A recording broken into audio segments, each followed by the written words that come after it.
Hello ceramic students! Today I'm going to teach you how to make a coil pot.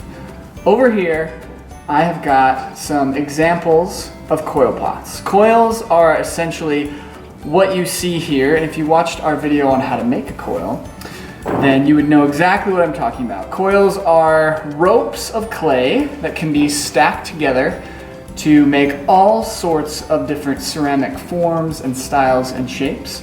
You can get really creative, or you can stay pretty traditional and simple.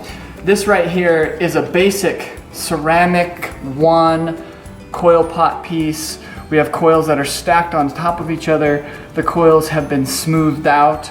This is what I get for really most of my students are going to turn in something that looks like this, maybe a little bit taller. You can also get more creative with your coils. Rather than doing something that's just a circle, this student made triangles, then they stack them together, and with each stack they shifted it just a little bit to create a twist. Here we have someone who has taken coils and altered how large the rings were, so they stacked them up and it got wider and wider, and then brought them together, it got more and more narrow.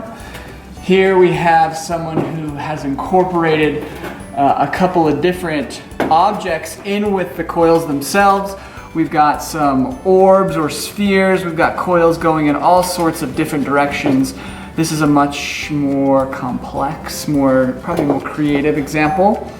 And then we have coils that you can shape and form a little bit. So here we've got a coil pot that they've stacked, similar to this one, but rather than just smoothing off each coil ring, they've shaped them with just using their fingers. They've pinched them and created this very organic, very interesting design.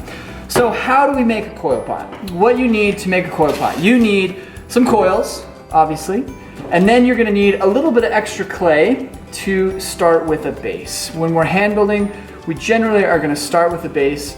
Doesn't have to be a circle every time, that's usually what we do, but as you've seen, you can do triangles, you can do squares, whatever you want to do. So I'm gonna take some clay here, and there's a variety of ways that we can create a base. We can just patty cake and just kind of smack that clay down. We could run it through the slab roller, which we have another video that can show you how to use the slab roller.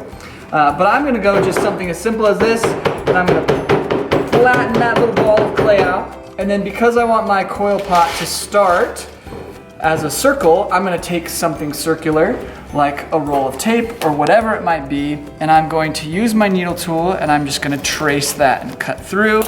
That way, I don't have to try and make a perfect circle, because I am not very good at making perfect circles. So now, I've got the bottom of my coil pot.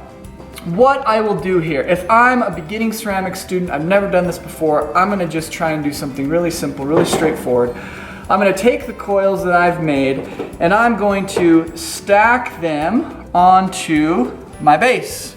Now, because all of this clay is fresh, it's all from today, it's gonna stick together really nicely.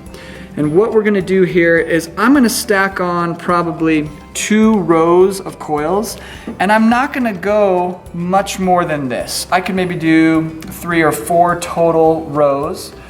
But before I really go any taller, what I need to do is I need to connect these coils together. Right now it feels like they're stuck, but that's just the moisture, that's the stickiness of the clay.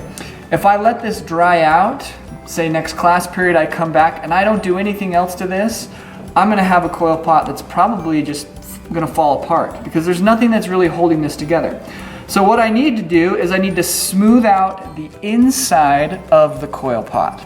And so what I'm gonna do here, you can leave it on the table if you want, you can hold it in your hand. I'm just gonna brace the outer wall like so. I'm gonna take my finger and I'm gonna go down across the surface of my coils. I don't wanna push too hard. If I push too hard, what will happen, let's use this little coil as an example. If I push too much, I'm gonna squeeze and pinch that. It's gonna get really thin and more fragile than we want it to be. So we're just kind of blending together the surface of the coils, and we're gonna go all the way around until the whole inside is smooth. Now we probably would want to take a little more time. I'm gonna move quicker because I don't want you to have to watch a video that's longer than you're gonna pay attention to. I'm gonna take another coil, I'm gonna stack it up on top of there. If the outside splits, that's okay.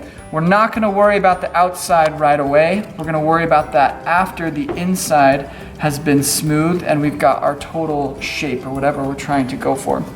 So I could go 2 more coils. Now, if I want my coil pot to go out wide like this, I'm gonna take my coils and I can stack them just slightly. Instead of being on top of each other, I'm gonna stack them just slightly to the side. And I'm gonna just show an example of this.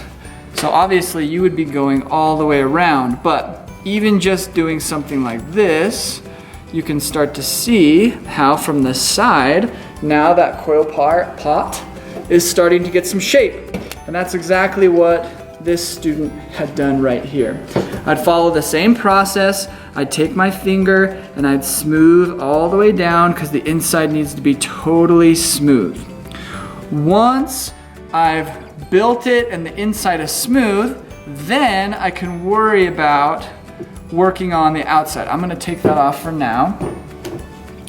And I'm gonna smooth this just really quickly. The inside is smooth, and what that means is it's gonna stay together. And then after it sits, probably at least a class period, then we wanna sit and we wanna work on smoothing the outside of our coil piece. That's why these examples that I've shown look really nice, because if we don't smooth this, then all these little cracks and the little dents and the little boogers in the clay, if we don't smooth those and we fire this, they're gonna be there forever. So I'm just gonna use my finger, I'm gonna get into these edges, I'm gonna smooth them like so.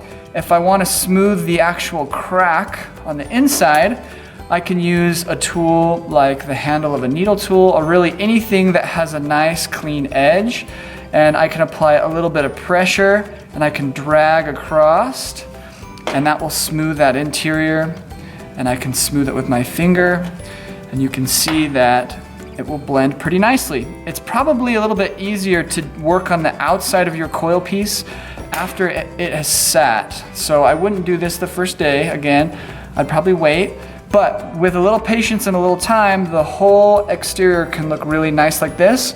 Or if you want to have something that looks more like a vase, we can smooth the outside of our coil pot as well, just like we did on the inside. And we can work down that edge and we could smooth the whole thing out and have something that looked more traditional like a vase. That is really the basics of how to build a coil pot. You don't have to overthink it. If you're just steady and slow and consistent, you're gonna be just fine.